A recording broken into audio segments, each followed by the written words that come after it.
মানুষের কোনো জিনিস নিয়ে অহংকার করা উচিত নয়। তো সেটা যে কোনো জিনিসই হোক না কেন, এই নিয়েই আজকে তোমাদের সাথে একটু আলোচনা করে নেব। তো রাধে রাধে বন্ধুরা, welcome back to my channel. তো তোমরা সকলে কেমন আছো? আশা করি ভালো আছো। আর আমিও কিন্তু তোমাদের আশীর্বাদ আর গোপালের আশীর্বাদে কিন্তু ভালো আছি।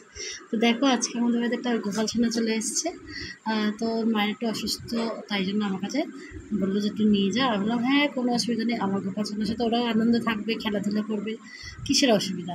তো চলে এসছে ও সকাল সকাল। আর এই দেখো, গোপাল সোনা দর্শন করেই নিলাম। আর এরপরে আমি রান্না বসিয়ে দিয়েছিলাম।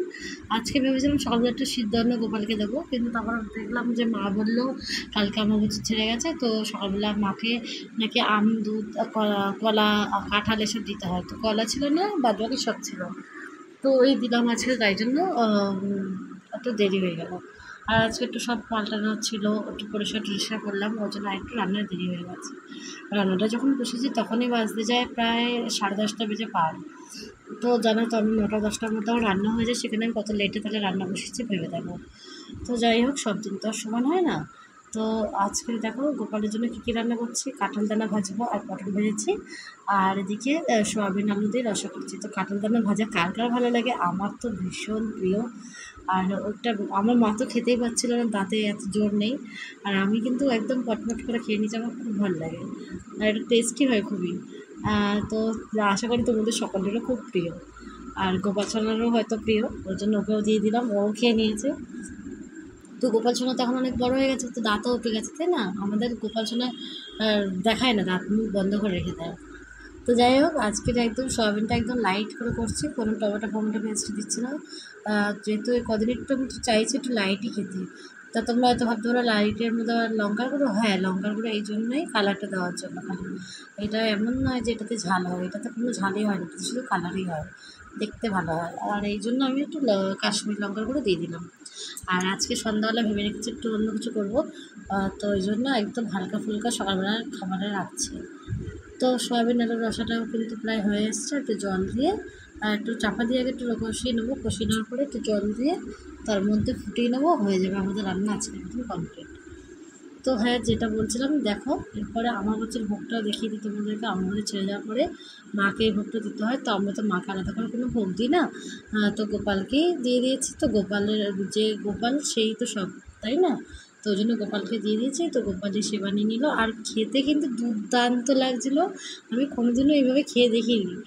তো ওই জন্য আমার কিন্তু ভীষণ ভালো লেগেছে। দুধ আম আর হচ্ছে তোমার কাঁঠাল, খুবই ভালো লেগেছে। তো আমি আগে যদি জানতাম এত গরমে এত আম খেলাম, গোপালকে এরম করে দুধ দিয়ে দিতাম, আম দিয়ে। খুবই ভালো লেগেছে। দুধ দিয়ে আম দিয়ে ভাত দিয়ে খেয়েছি, দুধ দিয়ে আম দিয়ে এমনি চট করে, কিন্তু কাঁঠাল দিলে এর ফ্লেভারটাই পুরো চেঞ্জ হয়ে যায়। তো যাই হোক, তো দিয়ে দিলাম আর খেয়েও নিলাম। আর এদিকে সয়াবিনটাও হয়ে এসছে, ঝোলটা ফোটানো অপেক্ষা ছিলাম, তো ফোটানো হয়ে গেছে। এদিকে শাহি গরম মশলা দিয়ে আর ঢেকে রেখে দেবো, হয়ে গেছে। তারপরে দুপুরে ভোগ দর্শন করো। আর যেটা বলছিলাম যে মানুষের অহংকার, কখনোই মানুষের কোনো কিছু নিয়ে অহংকার করা উচিত নয়। কারণ অহংকার হলে ভগবান সেখান থেকে ত্যাগ করে চলে যায় অন্য জায়গায়। তো আমরা কেউ বলতে পারি গর্ব করে যে আমাদের অহংকার নেই? আমরা নিজের অহংকার কিন্তু নিজেরা দেখতে পাই না, কিন্তু অন্য লোকে কিন্তু আমাদের অহংকারটা ঠিকই দেখতে পায়। তেমনই তদ্রূপ তার অহংকারটা সে নিজে দেখতে পাচ্ছে না, কিন্তু আমরা কিন্তু দেখতে পাচ্ছি। তো যারা বলে যে আমরা কোনো জিনিস নিয়ে অহংকার করি না, এটা একদম ভুল কথা। তোমরা ভেবেই দেখো না, আমরা কথায় কথায় কী বলি, রান্না করলে বলি আমি রান্না করছি, এটাও কিন্তু অহংকার। আমি বলে কিছু নেই, সবই কিন্তু ভগবানের দান। আর ভগবান যেভাবে করায় সেভাবেই করি, এইটা কিন্তু আমাদের মুখ থেকে কিন্তু বেরোয় না। কারণ আমরা হচ্ছে সংসারে আবদ্ধ। সংসার থেকে মানুষ যতটুকু ত্যাগ করার চেষ্টা করে সেটাই কিন্তু অনেক। তো আমরা সংসারে থেকে কারোর ক্ষতি করবো না, কারোর নামে খারাপ বলবো না, এটাই আমাদের কিন্তু পরম ধর্ম। এই যে মুখে বাতেলা মারবো আর কাজে কিছু করবো না, ওরকম করে কোনো লাভ নেই। তো আমাদের এখানে অনেকেই আছে এরকম।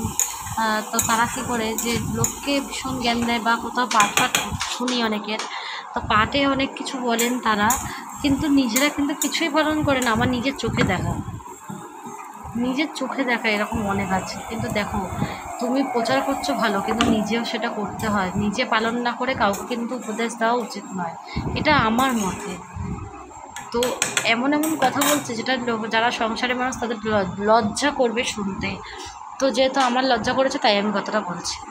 আমরা ঠাকুরের জন্য তেমন কিছু করতে পারি না, তারাও প্রসাদ বুঝি, তারাও সব কিছু করে, আমিও কিন্তু প্রসাদ বুঝি। তা বলে এই নয় যে আমি ওদের মতন হয়তো সারাদিন জব অতটা করে করতে পারি না, সব কিছু টাইমে টাইমে ওদের মতন করতে পারি না, আমার অনেক কাজ থাকে। তো মেয়ে ছেলেদের তো সংসারে কত কাজ সেটা তো তোমরা অবশ্যই বুঝতে পারছো।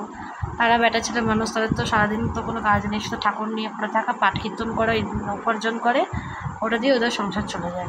তো আমাদের তো আর ওই রকম করে সংসার তো চলে না, তাই না? আমাদের তো পড়ানো আছে, নিজেদের কিছু ব্যক্তিগত কাজ থাকে, সব কিছুই তো নিয়ে জীবন। তো আমি মনে করি সব কিছুকে নিয়েই ভগবান মহাপ্রভু কী বলেছেন শ্রী চৈতন্যদেব, যে সংসারে থেকেই ভগবানকে বুঝতে। তো তাদের উপরে গিয়ে টেক্কা মেরে আমার কোনো কাজ করার প্রয়োজন নেই। তো আজকের মতন দেখো ভিডিওটা এই অবধি, আর এটা রাতের ভোগ দর্শন করে নাও। আর আজকে আমি যা বললাম তার মধ্যে যদি কোনো ভুল ত্রুটি হয়ে থাকে তাহলে ক্ষমা করবেন নিজ গুণে মনে করে। আর সকলেই খুব ভালো থেকো। রাধে রাধে, শুভরাত্রি।